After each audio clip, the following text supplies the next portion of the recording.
सियार की इस कहानी से आप क्या सीख सकते हो? जंगल की एक गुफा में शेर शेरनी का जोड़ा रहता था। उनके दो बच्चे थे।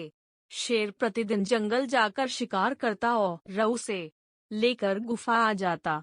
गुफा में दोनों मिलकर शिकार के मांस का भक्षण किया करते थे। एक दिन पूरा जंगल छान मारने के बाद भी शेर के हाथ कोई शिकार नहीं लगा। निराश होकर वह वापस लौट रहा था कि रास्ते में उसे एक सियार का बच्चा दिखाई पड़ा। बच्चा जानकर वह उसे मार नहीं पाया और जीवित ही मुंह में दब आकर गुफा ले आया। उसे शेरनी को सौंपते हुए वह बोला, प्रिय, आज कोई शिकार मेरे हाथ नहीं लगा। वापस लौटते समय ये सियार का बच्चा दिखाई पड़ा तो मैं इसे उठा ले आया। मैं तो इस बच्चे को दयावश खा नहीं पाया। यदि तुम चाहो तो इसे खाकर अपनी भूख मिटा लो। शेरनी बोली, जिसे बच्चा जानकर तुम नहीं मार पाए उसे मैं कैसे मार सकती हूँ? इस निरीह बच्चे को देखकर मेरा हृदय भी ममता से भर उठा है। आज से यह मेरी तीसरी संतान है। अपने बच्चे की तरह ही मैं इसका पालन पोषण करूंगी। उस दिन के बाद से सियार का बच्चा शेर शेरनी की गुफा में ही पलने लगा। शेरनी उसे अपना दूध पिलाती, अपने बच्चे की तरह देखभाल करती थी। सियार का बच्चा शेर शेरनी को ही अपने माता पिता समझता और उनके दोनों बच्चों को अपने भाई। वे सभी प्रेम पूर्वक एक साथ रहते थे। समय बीतने लगा और शेर शेरनी के बच्चे बड़े होने लगे।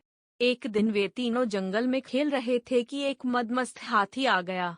हाथी को देखते ही शेर के दो नौन बच्चे गुर्राते हुए उसकी ओर लपके, किंतु सियार का बच्चा डर गया।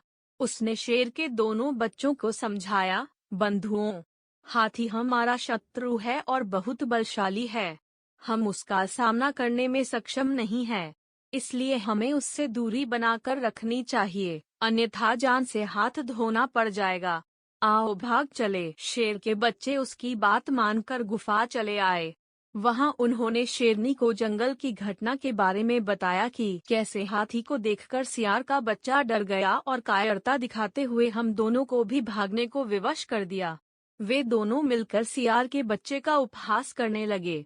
अपना उपहास सियार के बच्चे से सहन नहीं हुआ और वह क्रोधित होकर शेर के बच्चों को भला बुरा कहकर झगड़ने लगा। शेरनी बीच बचाव करते हुए सियार के बच्चे को समझाने लगी, ये दोनों तेरे बंधु हैं, इनकी बातों का बुरा मत मान और झगड़ा बंद कर प्रेम से रह। किंतु सियार का बच्चा तैश में था। वह बोला, ये सदा मेरा उपहास करते हैं, बताओ मैं इनसे किस मामले में कम हूँ? मैं भी बहादुर हूँ। मैं चाहूँ तो अभी इन दोनों को मजा चखा सकता हूँ। आज ये मेरे हाथों से बचेंगे नहीं। सियार की बातें सुनकर शेरनी समझ गई कि अब उसे वास्तविकता बताने का समय आ गया है। वह बोली, पुत्र, मेरी बात ध्यान से सुन।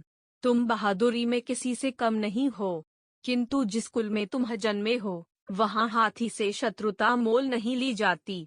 वास्तव में तुम सियार हो।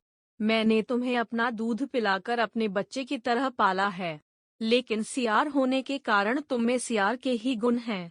अब तुम्हारा भला इसी में है कि तुम अपने कुल में जाकर मिल जाओ।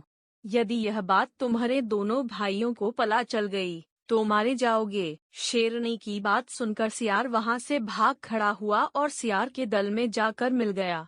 इस बात से हमें ये सीख मिलती है कि अगर सियार जन्म से शेर के साथ रहता है तो सियार कभी शेर नहीं बनता। सियार हमेशा सियार ही रहता है। प्रिय दर्शकों, आपसे एक निवेदन है कि आप हमारे चैनल को सब्सक्राइब करें, लाइक करें और बेल आइकॉन पर क्लिक करें।